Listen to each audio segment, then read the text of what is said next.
ఓం నమో వెంకటేశాయ.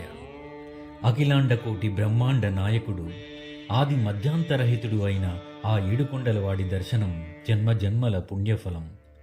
ఆ దేవదేవుని దర్శనం కోసం ఎన్నో వయప్రయాసలకు ఓర్చి భక్తులు తిరుమలకు చేరుకుంటుంటారు. జీవన గమనంలో పడుతున్న కష్టాలని క్షణకాలపు దర్శనంతో తరించి మయమరచిపోతుంటారు. అటువంటి అపురూప క్షణాల్లో ఇటీవల కాలంలో శ్రీవారి సేవకుల ప్రవర్తన భక్తుల మనోభావాలను దెబ్బతీస్తున్నది. బంగారు వాకిలిలోకి అడుగుపెట్టింది మొదలు బయటకు వచ్చేంత వరకు గతంలో ఎన్నడూ లేని విధంగా వరుసగా నిలబడి ఉన్న శ్రీవారి సేవకులు ఒకరి తర్వాత మరొకరు భక్తులను ఇష్టం వచ్చినట్లు నెట్టివేస్తున్నారు. స్వామివారి ముందు క్షణకాలం కూడా ప్రశాంత చిత్తంతో దర్శనం చేసుకోనీయకుండా వారు భక్తులను మెడలు పట్టి ఇష్టం వచ్చినట్లు చేసుకుంటూ నెట్టే పద్ధతి భక్తుల మనస్సులను తీవ్రంగా గాయపరుస్తుంది.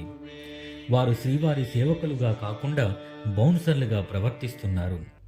గతంలో ఎన్నడూ లేని విధంగా ఆ కలియుగ దైవం ఎదుటే భక్తులను మెడలు పట్టి నెట్టించటం అత్యంత బాధాకరం. కనుక టీటీడీ అధికారులు రెప్పపాటు దర్శన కాలంలో భక్తులపై శ్రీవారి సేవకులు చేసుకోకుండా నియంత్రిస్తారని ఆ భగవంతుని వేడుకుంటూ ఓం నమో వెంకటేశాయ.